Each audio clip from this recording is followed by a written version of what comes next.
인간행동의 탐구와 교정 방송을 진행하겠습니다. 진행은 유승근 교수입니다. 아들러의 개인심리학 2회차 방송이 시작되겠습니다. 2회차 방송은 생활방식을 중점적으로 강의하겠습니다.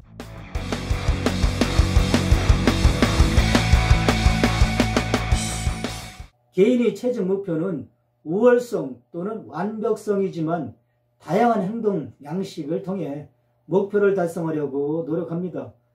각자는 다르게 노력하고 있죠. 유아는 무기력과 의존성을 보상하도록 동기를 부여하는 열등감에 시달립니다. 보상에 대한 시도에서 유아는 일련의 행동을 습득하죠. 예를 들면 병약한 유아는 달리거나 물건을 들어 올림으로써 육체적 능력을 향상시키기 위해 노력할 수가 있습니다. 이러한 행동은 생활방식의 일부가 되며 열등감을 보상하기 위해 고안된 행동 패턴이 되죠. 이것은 독특한 생활방식에 의해 형성되고 정의가 됩니다. 일관성이 있는 성격 구조는 사람의 생활방식으로 나타납니다. 생활방식은 완성을 추구하는 개인의 행동이나 특성에 대한 독특한 성격의 구조 또는 패턴이죠. 이것은 사람의 목표, 자아개념, 세상에 대한 감정이나 태도를 포함합니다. 그것은 유전, 환경 및 창조력의 상호작용의 산물이 되죠. 아들러는 음악적 유추를 사용하여 생활방식을 설명했습니다.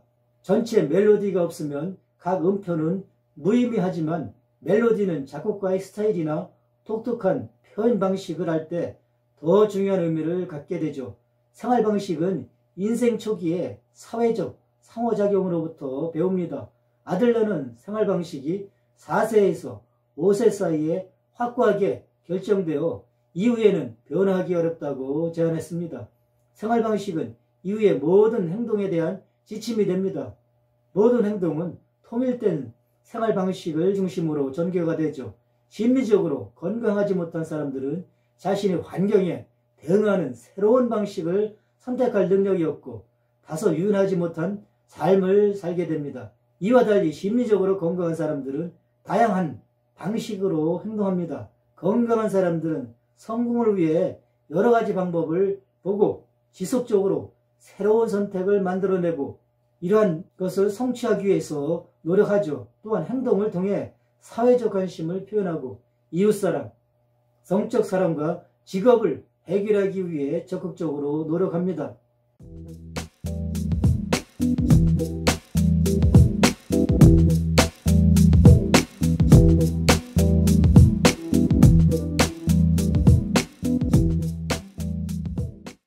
모든 인간활동의 가치는 사회적 관심의 관점에서 보아야 합니다. 사회적 관심은 개인과 사회적 목표를 달성하기 위해 다른 사람들과 협력하는 선천적인 잠재력이죠. 사회적 관심은 타인과의 공감이나 동일시와 타인 지향으로 모든 사람과 동일하게 느끼는 것을 의미합니다. 즉 사회 공동체 구성원 자격을 의미하죠. 집단에 속하면 인간이 느끼는 고립과 고독감을 감소시킬 수 있습니다.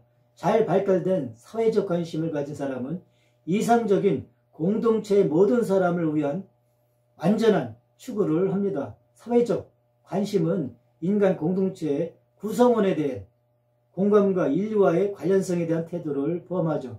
이것은 개인 이익보다는 사회 발전을 위해 다른 사람들과의 협력입니다. 개인의 사회적 관심 수준은 직장 생활에서 의미 있는 관계 형성에서부터 승진에 이르기까지 삶의 문제를 해결하는 성공의 열쇠가 됩니다. 따라서 사회적 관심을 더욱 발전시키면 개인의 열등감, 소외감과 고립감을 감소시킬 수 있습니다.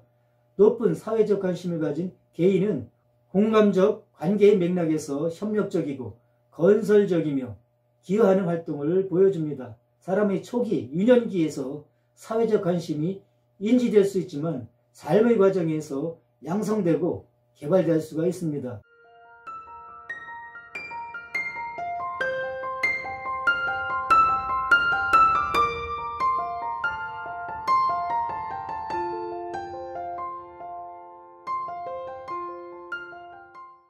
기본적 생활방식에 대해서 설명을 드리겠습니다. 생활방식은 독특한 환경에서 나타나는 생활태도가 되죠.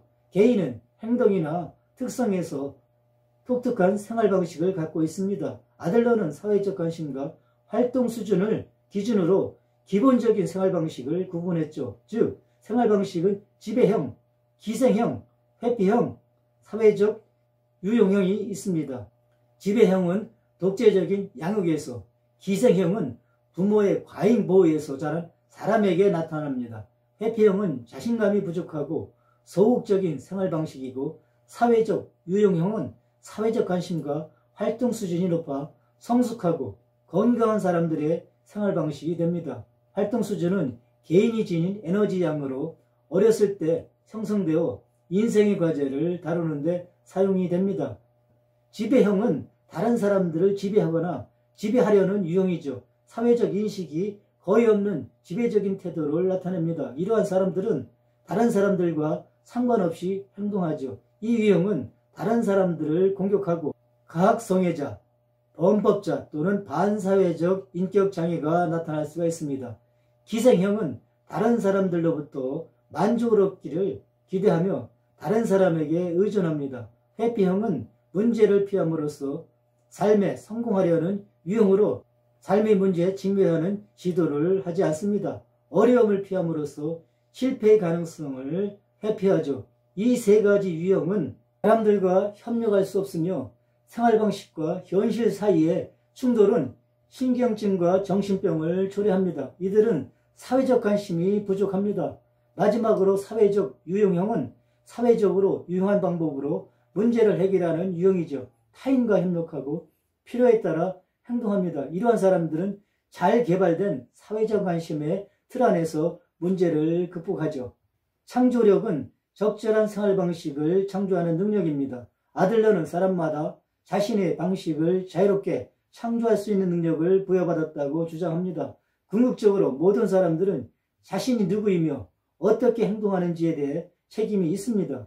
창조력은 자신의 삶을 통제하고 최종 목표를 책임지고 목표를 위해 노력하는 방법을 결정하며 사회 이익의 발전에 기여합니다.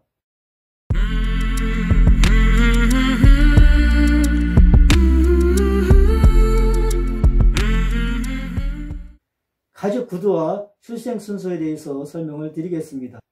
어떤 의미에서는 인간은 태어나지 않고 다른 인간에 의해 창조되는 것이죠. 사람은 권력을 장악하고 지배해야 한다는 욕구에 이끌립니다. 아이들 간의 권력관계는 출생 순서에 영향을 받고 성격에도 영향을 줍니다. 아들러는 출생 순서에 대한 몇 가지 일반적인 가설을 세웠습니다. 아동은 가족 내 자신의 지위에만 근거하여 특정 종류의 성격을 자동으로 습득하지 않습니다. 개인의 초기 사회적 상호작용과 결합된 출생 순서에 따라 특정 유형의 삶이 발전할 수 있는 가능성이 있죠.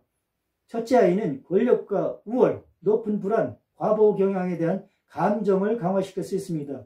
첫째로 태어난 아이는 독특하고 불우하는 위치를 차지합니다. 보통 부모는 첫째 아이가 태어났을 때 행복하며 새 아기에게 상당한 시간과 노력을 기울입니다. 첫째가 태어나면 전형적으로 부모의 즉각적이고 집중된 관심을 받죠. 그러나 어린 동생이 태어났을 때 잠시 동안 외상적인 폐위를 경험하죠. 이 사건은 상황과 아동의 세계관을 극적으로 변화시키고 새로운 아기에 대한 적대감과 분노를 느끼게 됩니다. 그러나 아이가 나이 들에 따라 종종 교사, 지도자, 훈육사 역할을 수행하며 부모는 어린 형제 자매를 돌보는 일을 기대합니다. 이러한 경험으로 다른 어린 아이들보다 지적으로 더 성숙할 수 있게 됩니다.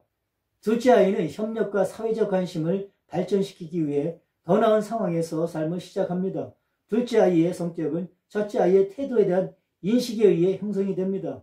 첫째 아이와의 경쟁은 언어 및 운동 발달을 촉진시킵니다. 즉, 첫째 아이를 따라잡고 능가하려고 노력할 수가 있죠. 그는 미래에 대해 더 낙관적이며 경쟁적이고 야심적일 수 있습니다. 둘째 아이는 첫째 아이를 추월하려는 건강한 욕구를 갖고 온건한 경쟁력을 키웁니다. 막내 아이는 다른 어린이에 의해 폐위의 입장에 결코 직면하지 않으며 특히 형제자매가 몇 살 더 많은 경우에는 가족의 애완동물이 됩니다. 막내 아이는 나이 많은 형제자매를 능가할 필요성에 힘입어 종종 현저하게 빠른 속도로 발전합니다. 종종 형제자매를 초월하여 가장 빠른 주자, 최고의 음악가, 가장 숙련된 운동선수 또는 가장 야심적인 학생이 되기 위해 매우 동기부여가 되죠. 막내 아이는 가장 멋대로 행동하고 결과적으로 문제가 되는 자녀가 될 위험이 상당히 높습니다. 열등감이 강하고 독립심이 부족할 가능성이 크죠. 또한 이들은 노력과 투쟁에 익숙하지 않고 보호에 익숙하여 성인으로 적응하는 데 어려움을 겪을 수 있습니다.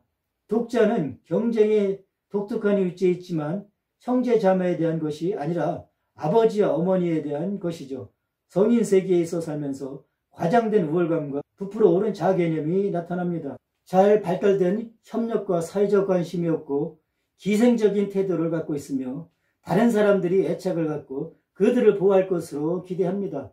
독자는 가정 밖에서 관심이 중심이 아니라는 사실을 발견할 때 어려움을 겪을 수가 있죠. 독자들은 배우거나 공유하거나 경쟁한 적이 없습니다. 자신의 능력으로 충분한 인지와 관심을 얻지 못한다면 실망감을 느끼게 될 것입니다. 아들러의 개인심리학을 2회에 걸쳐 방송을 진행하였습니다. 방송이 유익하셨다면 좋아요를 눌러주시고 구독자가 아니라면 구독을 신청해 주시면 감사하겠습니다. 시청해 주셔서 대단히 감사합니다.